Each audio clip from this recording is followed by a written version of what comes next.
Fertility fertility అమ్మ అనే పిలుపుకు శ్రీకారం చుట్టండి. పొందండి ఉచిత మొదటి కన్సల్టేషన్, మొదటి స్కాన్. సంప్రదించండి 8880747474.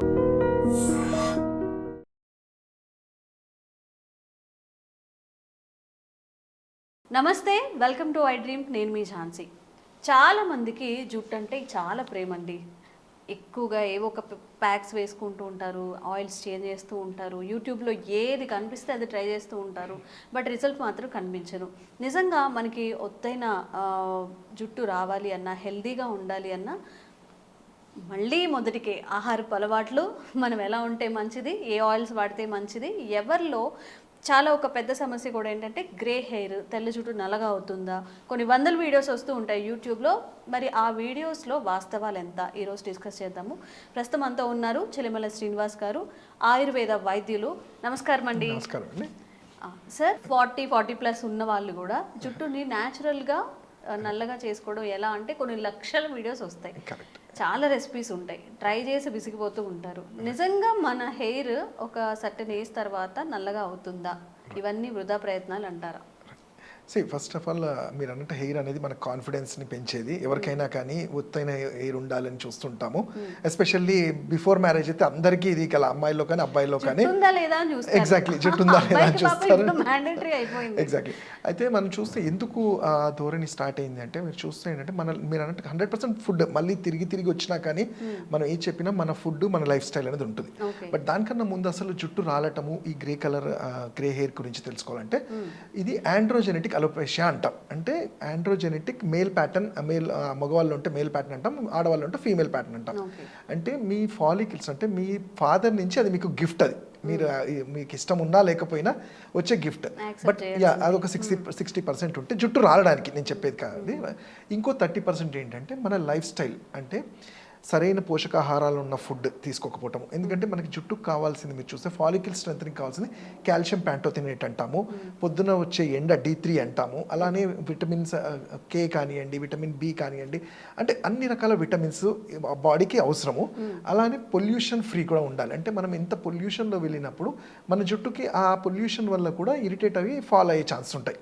సో 70% జెనెటిక్ ఉన్నా కానీ 30% అనేది ఈ మిగతా విషయాల మీద మన లైఫ్ స్టైల్, మన ఫుడ్ మీద ఉంటుంది. అయితే కారణాలు చూసుకుంటే ఇవైనప్పుడు మీరు అన్నట్టు మరి అది ఒక ఏజ్ తర్వాత ఏంటి అంటే, ఇప్పుడు జనరల్గా మీ పేరెంట్స్కి వాళ్ళకి హెయిర్ ఫాల్ లేకపోయినా వాళ్ళ క్యారియర్స్ అంటాం, వీళ్ళల్లో ఆ ఛాన్సెస్ ఉంటాయి. ఎందుకంటే వీళ్ళ వీక్ ఇమ్యూనిటీ వల్ల, ఇది చెప్పిన లైఫ్ స్టైల్ డిజార్డర్స్ వల్ల కూడా హెయిర్ ఫాల్ అనేది ఉంటుంది. కొన్ని ఇతర జబ్బుల వల్ల, లైక్ టైఫాయిడ్ కానివ్వండి, ఏదైనా వైరల్ ఎఫెక్ట్స్ వచ్చినప్పుడు కూడా హెయిర్ ఫాల్ అనేది చూస్తుంటాం. బట్ ఆ కండిషన్స్లో ఏంటంటే ఆ ఫీవర్ అవన్నీ తగ్గిపోయి మళ్ళీ అది బాడీ నార్మల్ అయినప్పుడు మళ్ళీ హెయిర్ గ్రోత్ అనేది చూస్తుంటాం. ఆడవాళ్ళలో కూడా ఏంటంటే ఈ హార్మోన్స్ వల్ల, థైరాయిడ్ అని కానివ్వండి, వేరే ప్రొజెస్ట్రాన్, ఈస్ట్రోజన్ హార్మోన్స్ దెబ్బతిన్నప్పుడు కూడా ఫస్ట్ థింగ్ చూసేది ఏంటంటే హెయిర్ ఫాల్ అనేది చూస్తుంటాం. అయితే ఇక్కడ గ్రే హెయిర్ అనేది ఏంటంటే మనకి తెలుసు అందరికీ, మన స్కిన్కి కొన్ని పిగ్మెంట్స్ ఉంటాయి, దాన్ని మెలనోసైట్స్ అంటాం. అలానే హెయిర్కి కూడా కలరింగ్ ఇచ్చే, ఈ హెయిర్కి కలరింగ్ ఇచ్చే ఈ మెలనోసైట్స్ అనేవి మనకి మన సన్ నుంచి కానీ మనకి ఈ రేస్ నుంచే వస్తుంటాయి.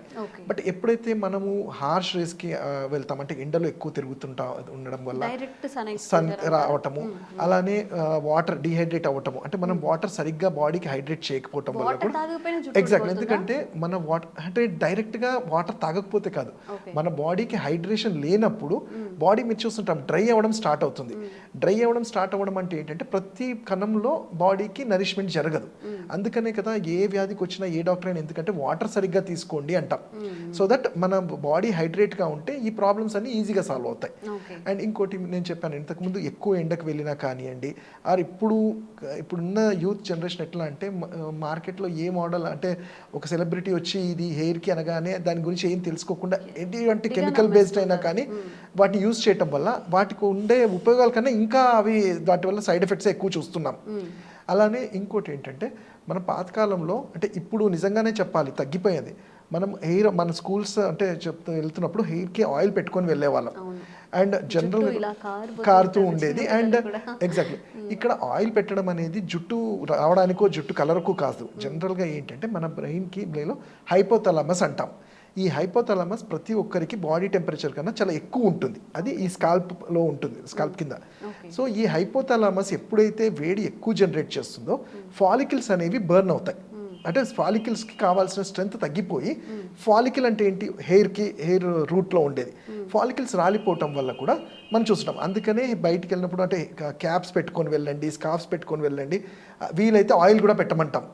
ఎందుకంటే ఆయిల్ అనేది జనరల్గా మనం చూస్తే ఏంటంటే ఏదేదో హెయిర్ కోసం నాకు ఇచ్చారు, హెయిర్ గ్రోత్ కోసం, అది ఒక 30-40% ఉన్నా కానీ మెయిన్ రీజన్ ఏంటంటే స్కాల్ప్ స్ట్రెంథనింగ్ కోసం మనం ఇస్తుంటాం. అలానే జనరల్గా ఈ 40 ఇయర్స్ మీరు అప్పుడు 25-30 ఇయర్స్ వాళ్ళల్లో గ్రే హెయిర్ వచ్చిందంటే మనం ఇవన్నీ కరెక్ట్ చేయొచ్చు. వాళ్ళ డైట్ కానివ్వండి, వాళ్ళ లైఫ్ స్టైల్లో ఏంటి పోషకాహారాలు ఎలా ఉన్నాయో అన్నీ తీసి కరెక్ట్ చేయొచ్చు.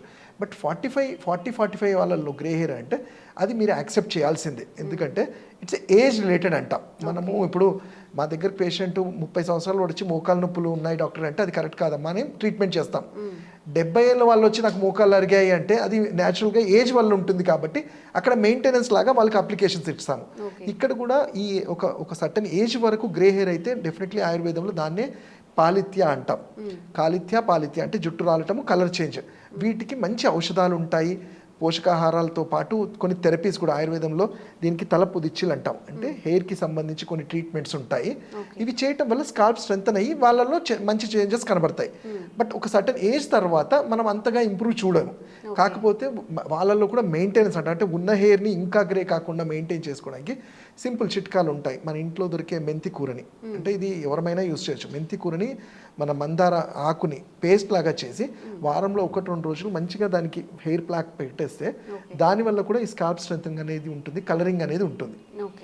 అలానే ఇంకోటి ఏంటంటే ఆయుర్వేదంలో ఎప్పుడైనా ఇది ఏంటంటే ఇది కఫస్థానంలో ఉంది, అబోవ్ ద చెస్ట్ ఉంటుంది కాబట్టి నస్యకర్మ అంటాం. సింపుల్గా మనకి దొరికే ఆవు నెయ్యిని రోజు పొద్దున 4 చెక్కలు ముక్కులో వేసుకోవడం వల్ల స్కాల్ప్ ఆక్సిజనేషన్, మీరు చూస్తే వింటుంటారు ప్రాణాయామం చేస్తే 1000 వ్యాధులు తగ్గుతాయి అంటారు.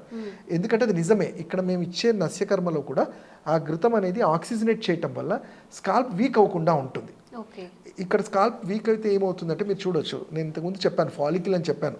కొంతమంది ఫాలికల్స్లో ఒక హెయిరే ఉంటుంది, కొంతమంది ఫాలికల్స్లో 2-3 హెయిర్స్ ఉంటాయి.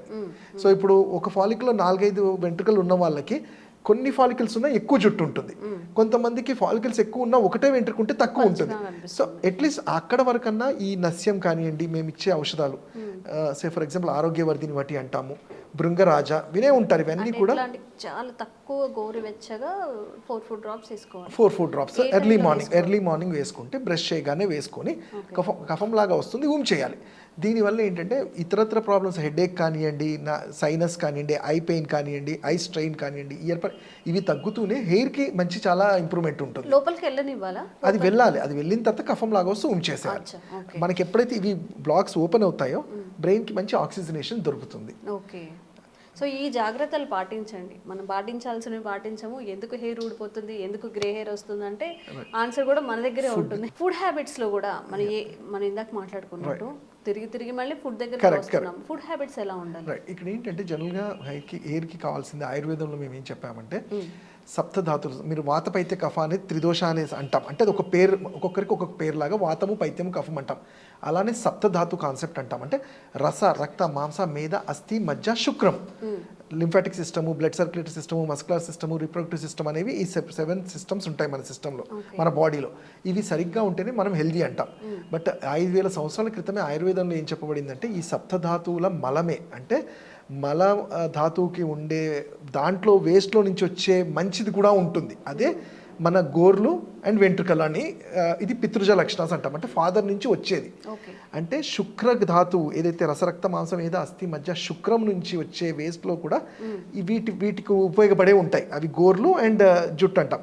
సో అయితే నేను ఇక్కడ చెప్పేది ఏంటంటే జుట్టు అంటే ఉట్టేదో పెట్టగానే ఆయిల్ పెట్టగానే అది ఆ టెంపరీగా వెళ్ళిపోతుంది. బట్ మీ బాడీ అనేది బ్యాలెన్స్డ్గా ఉందా లేదా అనేది అక్కడ చాలా ఇంపార్టెంట్. సప్తధాతువులు కరెక్ట్గా ఉంటే ఆటోమేటిక్గా మీ స్కిన్ కానివ్వండి, హెయిర్ కానీ మంచిగా ఉంటుంది.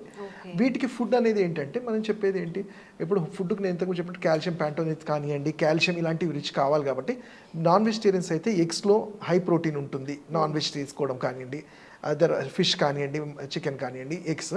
అలానే వెజిటేరియన్స్లో అయితే సోయా చంక్స్ అంటాం, మన మీల్ మేకర్ లాంటిది.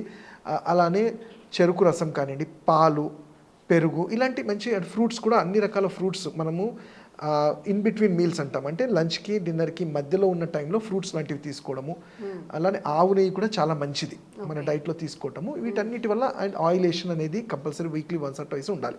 ఇవి తీసుకుంటే హెయిర్ గ్రోత్ ఉంటుంది, అలానే మెయింటైన్ చేసినట్టు కూడా ఉంటుంది. ఓకే. సో ఈ ఫుడ్స్తో పాటు జనరల్గా ఏంటంటే మనము ఇంకొకటి ఎక్సర్సైజ్ అంటాం, అంటే మనకి ఇప్పుడు మోకాలు నొప్పులు జాయింట్స్ వచ్చినప్పుడు ఎలా ఎక్సర్సైజ్ చేస్తామో జుట్టు రాలడానికి కూడా హెయిర్ ఫాల్ కూడా ఒక మంచి ఎక్సర్సైజ్ అంటే ఏం లేదు, మన కోంబ్ ఉంటుంది కదా, వుడెన్ కోంబ్ తీసుకొని ఒక అంటే మీరు రోజుకి ఒక 2-3 సార్లు దువ్వుతూ ఉంటే ఇంకో 2-3 సార్లు దాన్ని కోంబింగ్ చేయటం వల్ల బ్లడ్ సర్క్యులేషన్ అనేది ప్రాపర్గా అవుతూ ఉంటుంది. సో అంటే మనం చూస్తుంటాం చాలా మంది అసలు దూకోరు, ఎప్పుడో పొద్దున ఒకసారి దూవేసుకుంటారు, మళ్ళీ ఎప్పుడో నైట్, వాళ్ళల్లోనే ఇవి ఎక్కువ చూస్తుంటాం, స్టైల్ కదండి అది, జస్ట్ అలా వదిలేస్తుంటారు. సో నేను చెప్పేది ఏంటి, ఈ నంబర్ ఆఫ్ టైమ్స్ మీరు కోమ్ చేసుకోవడం వల్ల కూడా ఈ సర్క్యులేషన్, ఈ క్యాపిలర్ సెల్స్ ఏవైతే ఉంటాయో, ఈ క్యాపిలరీ సెల్స్ అనేవి అవి కొంచెం యాక్టివేట్ అవుతూ ఉంటాయి. ఓకే. ఓకే. సో ఈ జాగ్రత్తలన్నీ పాటిస్తే కొన్నాళ్ళు మన హెయిర్ని చాలా జాగ్రత్తగా ఉంచుకోవచ్చండి. థ్యాంక్ యూ అండి. థ్యాంక్ యూ అండి.